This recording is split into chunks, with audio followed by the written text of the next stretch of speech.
My name is Brady Blasher. I work for Pheasants Forever as a grazing specialist.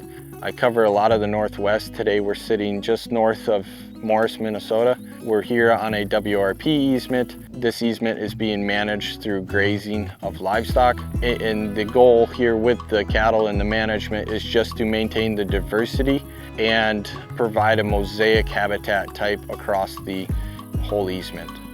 With our grazing management, we're really trying to imitate the bison, and before man kind of took over and started managing the land ourselves. So grazing has been historically found forever. By us using it in a third-year rotation or even prescribed grazing, we're trying to imitate the bison and the natural movements they did by controlling herds within fences.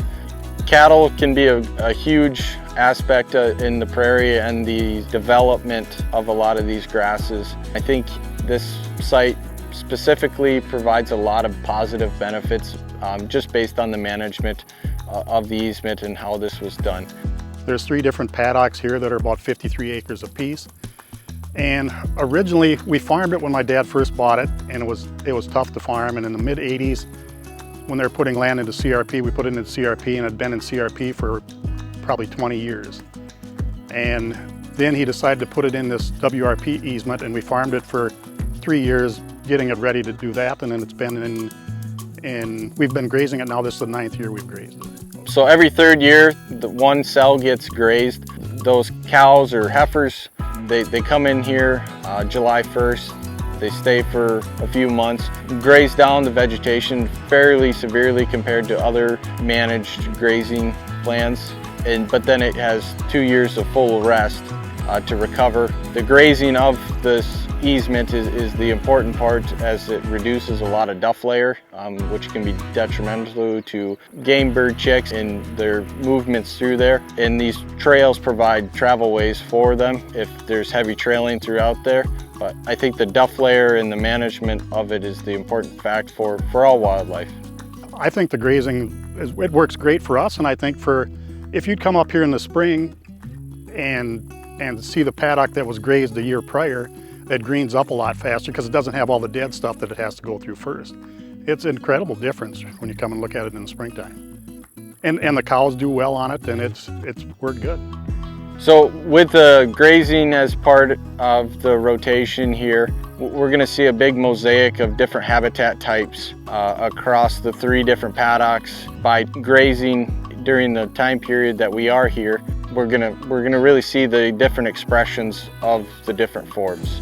The livestock are a very economical tool that we can use. Using native grasses, that warm season grasses that mature later, can fill those gaps between our cool season growth curves and really provide a beneficial gap filler in providing high nutritious quality forbs and grasses to fill that gap for most producers. The grazing on the prairie provides a lot of benefits. I think one of the most overlooked aspect is the biology and the insect populations that a lot of these can carry. Today we're in a highly dominated farmed landscape, and I think these native areas in grazing can bring the insect part of it that a lot of our CRP that can't be managed as easily or grazed. I think that insect value is very important to these lands, and I think the only way to bring some of that is through livestock. I think there's a lot of factors when developing a grazing plan. The most important part, it needs to work for a producer and match his time frame, depending on breeding cycle, when they're calving, when they need to have bulls out there. And obviously the forage value of that needs to match his herd and his production level too. But I think, based on the topography, the wetlands plays a big role into it too. If we're getting a lot of invasive species, cool season grasses coming in, that can really dictate when we're gonna target those areas and graze it, compared to in this easement, we've got a lot of native grasses and forbs.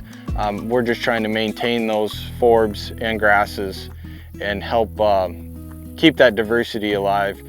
I think grazing long-term is a sustainable and a regenerative way of managing these lands.